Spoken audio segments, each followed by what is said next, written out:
santri yang dulu ikut berperang melawan penjajah sehingga tercetusnya Hari Pahlawan atau tanggal 10 November tersebut, yaitu perang mengusir penjajah di Surabaya pada saat itu, di mana para santri yang banyak ikut berperang melawan penjajah. Jadi kalau ada santri ikut kerja bakti roan itu ya sebetulnya nggak ada paksaan. Malah senang kan? Malah senang.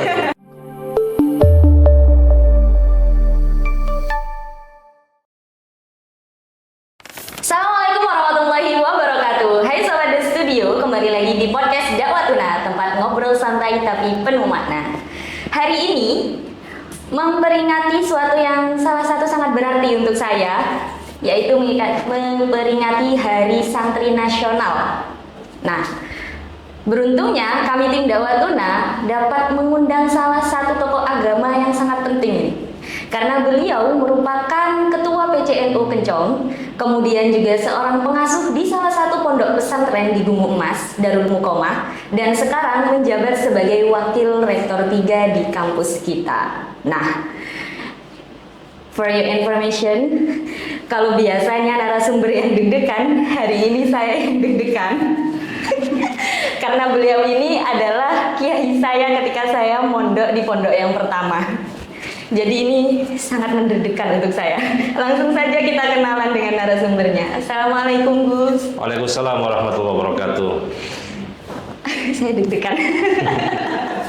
Bisa perkenalan dulu mungkin Gus kan ke teman-teman teman-teman Dakwatuna yang belum tahu nih. Iya. Saya pertama kali mengabdi mengajar di dulu namanya Sekolah Tinggi Agama Islam Syarifuddin. Itu di tahun 2006 pertama kali saya ngajar. Dan jarak yang saya tempuh dari Lumajang, dari kampus ini ke rumah saya itu dengan motor sekitar 1 jam. Dulu awal kali saya ngajar sini ya pakai motor masih. Dari 1 jam lebih lah kurang lebih. Nyampe di kampus dari rumah, dan saat itu masih belum punya kampus yang semegah ini. Jadi, semegah ini. ada di dekatnya Pondok Induk, tepatnya di lokalnya Madrasah Sanawiyah Syarifuddin. Ya, bagi saya mengajar itu adalah sebuah pengabdian dalam rangka menyebarkan ilmu dan khidmah kepada kiai. Jadi pilihan sebagai seorang guru, seorang dosen, itu ya semata-mata niatannya untuk mengajar. Jadi kalau dosen itu atau guru dijadikan sebagai pekerjaan yang menjanjikan, ya enggak juga. Karena ya gajinya segitu-gitu aja. Tapi barokah. Barokah. Ini rahasia dosen ya, tapi teman-teman dapat info dikit nih. Ya. Nah, kali ini kan kita akan berbicara tentang santri, berbicara Hari Santri ini. Bisa jelaskan sedikit tidak tentang makna dan sejarah lahirnya Hari Santri ini sebagai salah satu momentum besar di Indonesia ini? Ya. Awalnya itu Hari Santri akan ditetapkan oleh Presiden Jokowi di tanggal 1 Muharram. Akan tetapi kemudian mendapatkan masukan dari para kiai, diantaranya dari Ketua Umum Pengurus Besar Nahdlatul Ulama saat itu, Profesor Dr. Haji Said Agil Siroj, bahwasanya sebaiknya Hari Santri itu diperingati pada tanggal 22 Oktober, karena itu untuk mengenang sejarah di tanggal 22 Oktober adanya resolusi jihad. Jadi resolusi jihad yang diputuskan oleh para ulama hasil inisiasi dari pendiri Nahdlatul Ulama Kiai Haji Hasyim Asy'ari yang mengumpulkan para kiai di Surabaya. Kemudian di resolusi jihad itu diputuskan bahwasanya orang Islam yang ikut berperang melawan penjajah matinya dianggap sebagai mati syahid. Maka itu untuk ditetapkannya Hari Santri di tanggal 22 Oktober agar kita bisa terus mengambil teladan dari para santri yang dulu ikut berperang melawan penjajah sehingga tercetusnya Hari Pahlawan atau tanggal 10 November tersebut, yaitu perang mengusir penjajah di Surabaya pada saat itu, di mana para santri yang banyak ikut berperang melawan penjajah. Maka kemudian Presiden Jokowi menetapkan dengan Kepres nomor 22 tahun 2015, 22 Oktober ditetapkan sebagai Hari Santri Nasional. Berarti di situ juga untuk mengingatkan bagaimana peran santri dan kontribusi untuk kemerdekaan Indonesia juga, Gus? Ya, tidak terbantahkan dan tidak terelakkan bahwasanya santri itu berjuang itu ya sejak sebelum Indonesia merdeka. Para kiai sudah memberikan ilmunya, mendidik para santri, belum ada gaji PNS atau apalah. Jadi ya kiai secara lillahi ta'ala kesadaran penuh mengajar, mendidik para santrinya. Dan perlu kita ketahui, negara ya semestinya ya sudah harus memberikan penghargaan yang setingginya kepada pesantren, karena lembaga pendidikan yang ada di pesantren itu lahir sebelum Indonesia merdeka. Kalau jenengan ini kan juga sebagai seorang pengasuh di Pondok Pesantren Darul Muqomah, pastinya tahu bagaimana macam-macamnya santri. Santri yang sekarang kan berbeda dengan yang dulu, Gus. Pasti kan ada tantangannya sendiri, apalagi dalam menghadapi isu-isu yang sering simpang siur saat ini. Ya, sebetulnya sama saja santri dulu dengan yang sekarang. Hanya saja pola pendidikannya mungkin berbeda. Sebetulnya mereka ya dari rumah, kemudian dipondokkan ke pesantren dalam rangka untuk pelajari ilmu agama ataupun ilmu umum. Hanya saja mungkin pola pendidikan yang dia dapat diterima, yang diterima oleh si santri yang sekarang dengan dulu memang berbeda. Contoh kecil, ketika saya dulu masih sekolah MI, itu dulu saya belajar tasrifan itu, sorof, itu hafalan. Dan ketika saya setor hafalan kepada guru saya, kebetulan paman saya sendiri, itu kalau nggak hafal, sudah disuruh berdiri, masih dipukul dengan penghapus sampai 3 kali. Penghapusnya bukan penghapus biasa, saya ingat penghapusnya kayu, mereknya Cap Bintang. Yang panjang? Enggak, yang segini, penghapus kayu. Kalau nggak hafal ya di tangannya mana dipukul. Ya, ketika saya nggak hafal gitu, ya saya diem dan tidak cerita kepada ibu atau ayah saya. Kalau saya cerita kepada ibu saya, double itu bisa lagi ditambahin. Makin double. Iya, karena ibu saya kalau sudah memberikan hukuman karena memang keteledoran saya saat itu masih kecil, nggak mau belajar dengan tekun, itu bisa berlipat-lipat itu. Jadi ya saya rasakan sakit ya. Karena pernah suatu ketika saya bilang matur kepada ibu saya karena kelihatan tangan saya agak memar. Saya nggak bilang, jadi ibu saya tanya, kenapa tangan? Tadi hafalan sorof nggak hafal. Langsung dicubit itu telinga. Ibu saya. Ya benar, itu dulu. Dan orang tua biasa-biasa aja ketika anaknya gitu kan. Nah sekarang sudah beda pola pendidikannya sekarang. Jadi ya kita memberikan layanan pendidikan kepada santri yang sekarang, ya kita ikuti yang model sekarang. Soalnya kalau dibuat seperti yang dulu, ya santrinya bisa lari nanti. Nah, bisa disuruh hafalan nanti malah berhenti. Nah, itu ada soalnya. Jadi di rumah itu pernah ada seorang santri itu boyong, yang mamitkan itu neneknya. Saya tanya, kenapa kau boyong? Iya Gus, karena di pondok itu banyak hafalan. Saya jawab, loh kalau di sini di pondok kalau nggak hafal ya hanya suruh berdiri di kelas sampai pelajaran selesai. Nggak ada sanksi yang lain. Saya jamin nggak ada sanksi yang lain. Iya Gus, nggak, soalnya ada hafalan itu aja. Saya hanya balik bertanya, emang di sekolah mana yang hari ini nggak ada hafalan itu di mana coba? Jangankan di pesantren, saya pikir di sekolah umum pun juga pasti ada. Kamu belajar bahasa Inggris ya wajib menghafalkan 14 tenses. Kamu belajar matematika dasar, kamu harus menghafalkan rumus sin, cos, tangen, alfa dan sebagainya. Kamu belajar fisika harus menghafalkan rumus fisika yang begitu banyak. Jadi ya memang harus ada hafalan memang. Kalau kemudian dia boyong karena di pesantren ada hafalan ya, saya bingung juga gitu. Ya macam-macam lah. Tapi saya pikir pinter-pinternya bagaimana kemudian pesantren agar jadikan santri itu tetap betah ngaji di pondok. Karena ya hanya pesantren saat ini pendidikan yang paripurna, di mana anak dipondokkan minimal kalau di pesantren itu kan bisa sholat berjamaah 5 waktu. Kalau nusewu kalau di nggak mondok ya susah untuk ngontrol. Susah sekali. Tapi kalau di pesantren sholat berjamaah 5 waktu terkontrol dengan baik.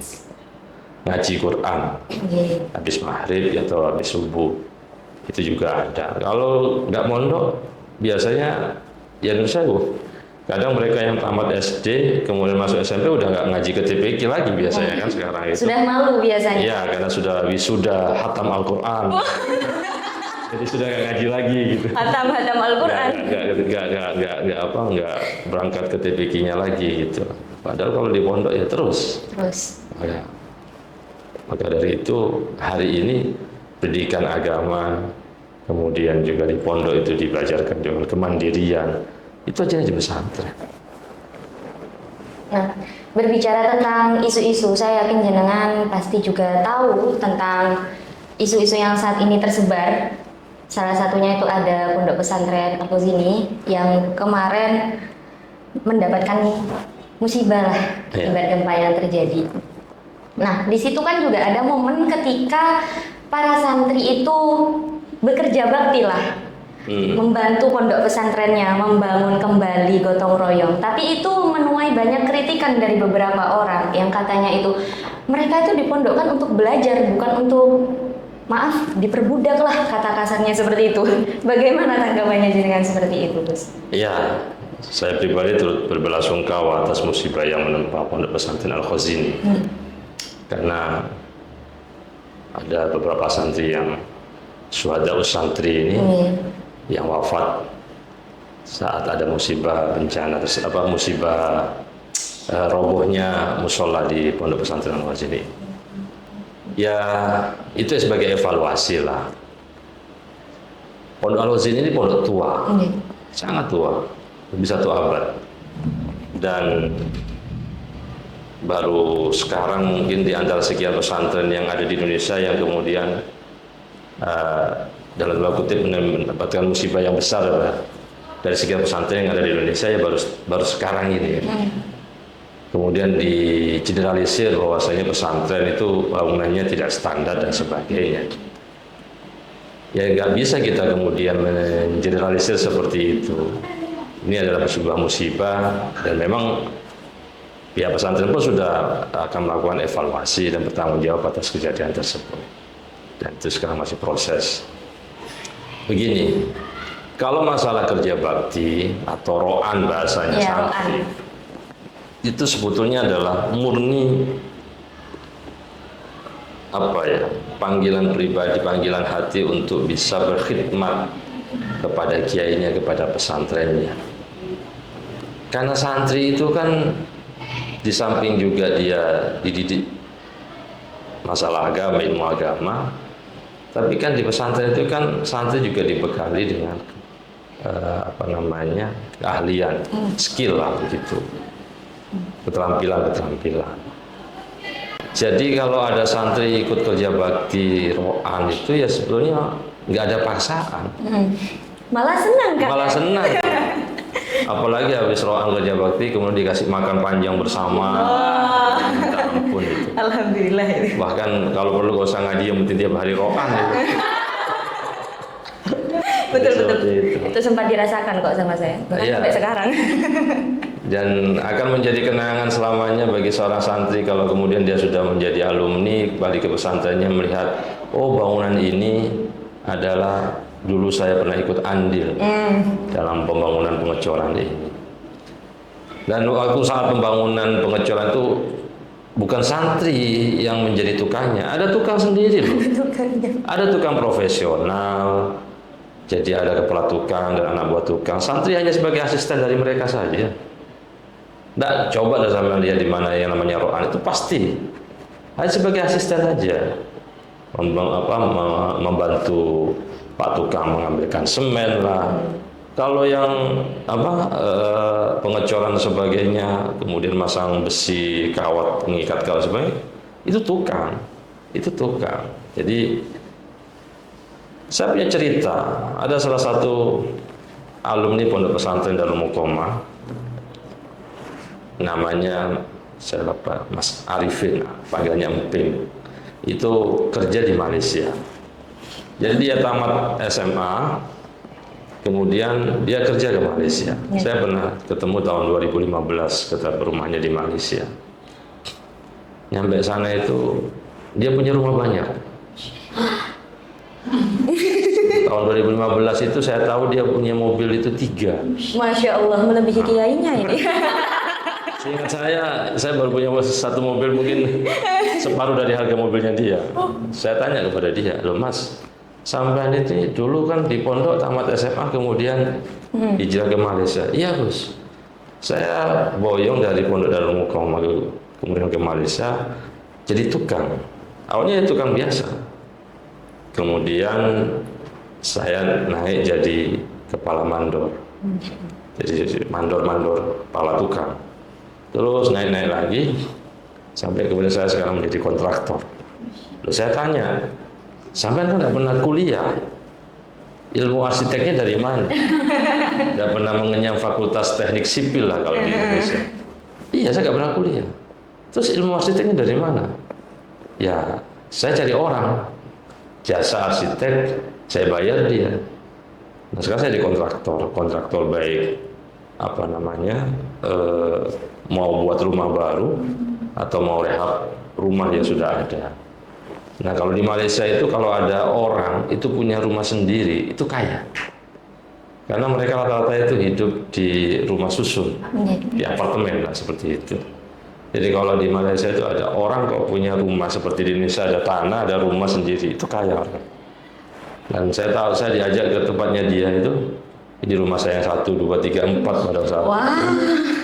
Nah, ya ada yang 1 ditempati, lantai 2 agak besar, yang 2, 3, 4-nya ini gara-gara ditempati, tapi ya, orientasinya mau dijual seperti itu.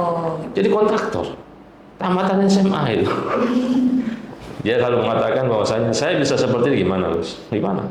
Dulu saya di pondok itu malas ngaji. Saya lebih sering membantu Pak tukang. Sampai sama Pak Yai itu saya dipanggil, dijemur, wah dikasih sanksi karena nggak ngaji. Karena memang saya itu kadang-kadang nggak sekolah kemudian ini jangan ditiru ya, jangan.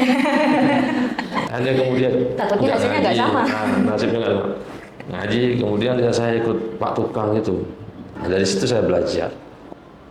Sebenarnya di pesantren itu kan macam-macam keterampilannya. Ada yang hobi dengan aliran listrik, hanya jadi tukang instalasi listrik gitu. Ya. Ada yang hobinya masak. Kemudian pulang ya punya rumah makan. Jadi di pesantren ada salah satu alumni pesantren di Pasuruan. Dia dulu menjadi hadamnya kiai. Nah, dan ketika dia berhenti boyong, tahu nggak? Sekarang dia punya rumah makan ayam goreng yang paling besar di Pasuruan, mungkin yang paling besar. Setahu saya cabangnya itu di Pasuruan, Probolinggo, Malang. Ayam goreng doang. Jadi lesehan. Kalau ditanya dia pernah sekolah tata boga di mana? Nggak pernah. Asli hadamnya kiai dulu. Ya, mungkin saya sendiri bisa masak sekarang ya karena dulu pernah nyantri. Nah, otodidak. Saya pikir sampean kalau sama saya lebih pintar saya masaknya. Iya, saya sehari-hari di rumah itu masak. Ya itu terbukti ya, selama saya masih mondok di Darul Muqomah, beliau itu memang sering sekali memberikan saya makanan-makanan masakannya sendiri. Kalau kata Pak Hari itu ada bumbu-bumbu baratnya. Jadi saya setiap pagi menyiapkan makanan untuk anak saya yang mau sekolah. Jadi malam saya tanya sampai sekarang. Karena bagi saya itu masak itu tanggung jawab suami. Masak itu. Makanya dia harus tahu nih para calon-calon suami. Dicontoh, laki-laki dicontoh beliau ini ya, masak itu. Karena Rasulullah begitu. Jadi Rasulullah itu menyiapkan makanan untuk keluarganya. Rasulullah itu begitu. Jadi dulu waktu mondok saya tahu. Kita belajar mungkin di pondok dulu pakai kendil, apa katanya? Kendil. Apa kalau Apa sekarang ya? bahasanya ya, kendil ini? Kata orang Madura kendil. Nanak nasi liwet itu biasanya kan. Jadi kita pakai kayak periuk gitu, kasih beras. Kita ngukurnya air kan dari jemari. Okay. Kalau berasnya tingginya setengah jari, ya maka airnya setengah jari. Kita tanya di mana? Di pondok. Jadi kata saya nggak mondok pun saya nggak bisa masak. Ya itu terbukti teman-teman saya saat saya kuliah gitu dulu, ya nggak bisa. Bahkan buat kayak mie instan aja dia masih susahan. Kalau nggak kematangan mentah. Nah, kalau nggak kematangan dia mentah. Jadi di pondok itu lengkap lah. Bagaimana kita bisa survive, belajar bagaimana kita bisa bertahan hidup. Mulai dari mengatur keuangan, bahkan merapikan pakaian, lemari dan sebagainya, sampai makan, masak. Jadi santri itu pelajaran kemandirian yang paripurna itu ya dari pesantren. Bagi yang usia sekolah itu kalau ada di pesantren. Ya kita tidak menutup kemungkinan ada sih beberapa pesantren yang kasus-kasus yang kita dengar akhir-akhir ini. Iya benar sih. Tapi kan hanya 1-2. Nah, ya itu evaluasi bersama. Tetap Ya, menjadi tidak sempurna. evaluasi Ya. bersama. Jadi kalau sekiranya masih di luaran sana ada yang mempunyai statement kalau di pondok itu hanya mengaji saja, itu tidak. Karena di pondok itu bisa seperti bengkel teman-teman, di mana orang-orang itu bermacam-macam, itu masuk ke dalam satu lingkup, kemudian itu belajar ketika kita nanti turun di masyarakat seperti Iya. apa. Di pondok itu kita kadang ketemu dengan macam-macam orang dengan wataknya yang macam-macam juga, budaya yang macam-macam juga gitu loh. Ada teman kita yang sukanya kadang seperti organisasi lah. Dia sama kita di organisasi, kita akan ketemu dengan teman, dia tidak begitu banyak bicara tapi banyak kerja. Ada teman yang banyak bicara tapi nggak mau kerja. Ada yang nggak mau kerja, nggak mau usul, kritik aja, komen aja, macam-macam itu. Usul tok aja. Nah, makanya di pesantren ataupun kayak organisasi gitu itu kita belajar menjadi seorang pemimpin. Kalau kecil, kalau di pesantren di dalam satu kamar ada 10 atau 20 ya, tergantung kapasitas kamarnya. Itu kan kita di sana itu kan berinteraksi dengan teman-teman yang dari latar belakang yang berbeda-beda. Dan kemudian kita belajar mengenal pribadi mereka masing-masing. Ya di kamar saja kemudian itu tadi ada yang nggak pernah kerja, nggak pernah piket, usul aja gitu. Jadi komentator dan macam-macam. Nah, kita bisa kemudian melakukan pendekatan tersendiri untuk teman-teman yang seperti itu. Nah, terus kalau untuk peran santri sendiri, Gus, bagaimana cara mereka menjaga nilai-nilai pesantren? Bagaimana mereka tetap menjaga semangat jihad ini, bukan hanya dalam bentuk agama, tapi juga untuk sosial dan budaya? Iya, santri itu selama di pesantren, maka dia harus terus menjaga semangatnya untuk tetap belajar dengan istiqomah, dengan tekun, disiplin. Karena bagaimanapun nanti santri itu kalau sudah menjadi alumni, sudah boyong jadi alumni, mereka akan berbau dengan masyarakat. Dan masyarakat pasti akan menilai bahwa santri itu mempunyai kemampuan yang lebih karena dianggap sudah pernah belajar. Ya minimal disuruh jadi imam masjid atau imam musola lah, paling enggak seperti itu, atau diajak menjadi guru TPQ. Maka santri itu ketika dia masih ada di dalam pesantren, ikuti semua kegiatan pesantren, siapkan dirimu bahwasanya nanti kamu ketika sudah menjadi alumni, terjun di tengah-tengah masyarakat, kamu akan dipandang oleh masyarakat sebagai orang yang mempunyai pengetahuan yang lebih di antara yang lain, karena kamu sudah dianggap pernah belajar selama di pesantren. Dan itu tidak dipungkiri kan. Senakan-nakannya santri kadang-kadang ya, mohon maaf, itu kadang-kadang ya masih disuruh jadi muadzin lah biasanya. Walaupun di pondok selama bertahun-tahun ya kerjanya tidur aja gitu. Tapi kan yang paling aman hari ini ya pendidikan Pondok. di dalam pesantren. Ya. Karena dari hiruk pikuknya ya dunia luar kan tidak begitu tersentuh, sehingga mereka fokus belajar dan terjaga. Ya. Maka dari itu di dunia di zaman akhir seperti ini, pilihan terbaik menurut saya masukkan anaknya nyantri mondok di sebuah pesantren. Jadi di momen Hari Santri Nasional ini kita bisa terus menjadi garda terdepan ya untuk merawat budaya santri tentunya, agar kemudian diterima oleh masyarakat dan semakin luas. Ini pesannya sangat menampar saya. Karena saya juga seorang santri dan santrinya beliau ini. Tapi yang paling penting apa yang disampaikan beliau ini juga ditujukan untuk semuanya, apalagi bagi teman-teman dakwah tunai yang sudah menonton podcast ini. Sebelumnya terima kasih untuk Gus Gulam yang sudah menghadiri podcast kami. Semoga ini bisa menjadi renungan untuk semua teman-teman, terutama para santri-santri ini, untuk mengingat jihad santri pada 22 Oktober ini yang akan datang. Terima kasih untuk teman dakwah tunai yang sudah menonton video ini. Jangan lupa like, komen, dan subscribe, dan nantikan terus video-video selanjutnya. Terima kasih. Wassalamualaikum warahmatullahi wabarakatuh.